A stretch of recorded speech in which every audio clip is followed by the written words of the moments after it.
All right, I'm gonna try this again. I'm sorry for the two people that were watching the previous stream. I cut it off short. Uh, there's a few reasons why I wanted to shift it over to my office where I typically record my videos. So today, I wanted to first try out YouTube's live stream feature, but second, walk you through 3 books that I'm currently reading slash rereading. I've gone through all of them before in some sense, but there's a very particular reason why I'm going through them again. Namely, I want to construct my end-to-end workflow from accumulating knowledge to producing content in a way that is comprehensive. Uh, Part of me doesn't feel qualified to create systems all from scratch by myself. I've certainly done that myself plenty of times, but then I find there's insufficiencies and problems. I said, listen, let's pause. Let's learn from systems that work really, really well. And then if we need to customize from there, like we can. Great. So there's 3 books. And you're wondering what the first book is. Maybe you can guess, maybe not, but it is the Antinet Zettelkasten by Scott Scheper. I've talked previous videos about my Zettelkasten system, and here is why. As I'm building my knowledge management workflow, why do I start here? Why is this book number 1? Because as I read more books, as I read this one, and as I read more, I want a system for taking notes, storing notes, and retrieving notes, such that even as I finish this, I can have notes on how to do a Zettelkasten that are thorough enough that if I did not have access to this book anymore, I could still follow the system. That's one of my little self-reflective pieces. As I finish a book, have I sufficiently recorded it into the Zettelkasten? And here's the thing. Is there any information that if I needed it from the book because it was important to me, that I would go get the book instead of go to my note cards in my Zettelkasten? If I go, there's something in there that I would go retrieve from the book. For me, that's an indication. Then you probably haven't made enough cards from it. Whatever that thing is, you should make a card from it, put it in a Zettelkasten, and then you can use the Zettelkasten to tell yourself the story and the information that was important to you from the book. So, number 1, we're initiating the second mind, so that as we continue to read the other 2 books, the information and processes from those books will go into the Zettelkasten, and there you can see the ideas colliding with each other. So this is number 1, numero uno. It's 585 pages or so. Highly recommend. Great. Okay, let's look at book number 2. What is it? This will come as no surprise. Getting Things Done by David Allen. This must be the 4th time I'm going through this. I've listened to this. I've watched his content on YouTube. I've read this book through one time. I think this is the 4th time I'm going through it. I read it through once in 2012. And a couple of years ago, I went through it on audio. And I can't remember if I've read through it since then. But now it's like every single page is getting my eyes on it. And as I'm going through, I don't have the bib card in here, but I am giving it the Zettelkasten treatment because I need to effectively record the system. Okay, so here's the big question. Why wasn't this book number 1? Why is this book number 2? There's 2 reasons for that. One is I want the Zettelkasten established first. Then as I read this, I can capture and organize the GTD system and all of the relevant information around it in the summarized form and really solidify it in my brain, because I have been, and I'm going to continue to like living it and helping others to adopt it. Second reason, though, why this is important is because my research is one of the projects of my GTD system. I have a lot going on in my life. I've got family, I've got a home, I've got a job, I've got all my side projects, I've got social stuff, I've got stuff through church, a lot going on. And the things in the Zettelkasten are one of those components that I have going on. And so I kind of need both to work symbiotically.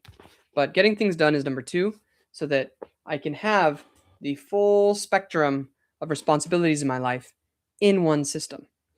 One of the key phrases that's in this book. I'm rereading this book so that I can find what page this phrase is on and make a note on it because I quote it all the time, but I don't remember what page it's from. And it's this. David Allen says, "You can only be okay doing one thing if you are okay not doing all the things you're not doing." And so this is what's frustrating. It's hard to read deeply. Got a Zettelkasten, you're doing some complex research. Give you an example. I picked up The Metaphysics of Morals by Immanuel Kant. I need it. It's a key source for an idea that I'm exploring. However, to give a book like this the treatment it deserves, you have to be very focused for a long period of time. It's a very complex argumentation in a book like this. In order to give that book that time, I need to be absolutely okay not doing 100 other things for an hour or more, whatever amount of time it takes. The only way, David Allen says this, and I think he's absolutely right. The only way you can be totally okay not doing 100 other things is if your mind knows, hey, all those things are in my GTD system. I trust the system. I trust the system such that I am totally okay to be present, to do the research and the study, and I'll get to those other things as soon as I'm done. That's why you need GTD. Okay, the last book number 3. This is answering the question, great, you've got all this stuff, it's going into the Zettelkasten. Then what? The craft of research. Right, if you're taking the time to maintain a Zettelkasten, you are doing academic level type of work, whether you're doing it for 8 hours a day, kind of like a full-time job, or if you're trying to make a habit of like 30 minutes a day of reading and creating note cards, etc. Kind of the big question is, how do you channel that interest and that energy such that you actually produce something worthy of the work that you're putting into it? And I think this is, I've not encountered personally a more both approachable and thorough and authoritative resource. Now, I have not read the 5th edition of this book. In 2009, I read the 3rd edition. However, I don't know if you've noticed, but the landscape of technology and how we consume and share information has changed a ton since 2009. And so I got the 5th edition. I'm excited to read it. I'm going to do as thorough of a job reading it as I can. I will create notes from it so that I can solidify my own personal creative process of how to produce from all of the content that I am recording and making notes from into my Zettelkasten. So those are 3 books I'm going through right now. I'm on chapter 5, which is page 106, about halfway through GTD. I did not read every page of this. I went through and grabbed the sections that I thought were important because my goal was I wanted to create a notation for myself in my Zettelkasten on how to use the Zettelkasten. Did not need every single page from this book. Thank you, Scott, for writing it all. But like the chapter on trees, I just needed 1 page worth of content about how the Zettelkasten is like a tree. I did not need the other 40 pages about trees, even though it is a very interesting read. So, book number 1, start a Zettelkasten. Book number 2, get your whole life organized so that your mind is clear when you sit down to do Zettelkasten type work. Book number 3, have a plan and a process that is proven and academically tested for how to produce stuff from the work that you're doing. And it's not just producing. For example, there's a really great bit of advice in here about secondary versus primary sources. Man, I wasn't planning to talk about this, but this is a great idea. I think little addendum takeaway. What's a secondary source for? And the point that they make in this book is to say secondary sources are great for comprehending a broad range of information on a topic. So, for example, if you're doing Aristotelian philosophy, maybe you don't pick up Aristotle first. Maybe you find some consumer level book that's written written by maybe someone who's like, a professor on Aristotle at Notre Dame. I don't know if that person even exists, but let's say there is one. He's very respected, and he wrote a book that is aimed at the general population to kind of bring them up to speed on Aristotle and his philosophy. That would be a great first book to read. Why? Because it will give you a framework, kind of like, if you can imagine, there's a huge difference of like, I'm gonna learn Aristotelian philosophy, and so it's like walking into Walmart and all of the products they sell are in a big pile, and you're just like, I don't even know where to begin.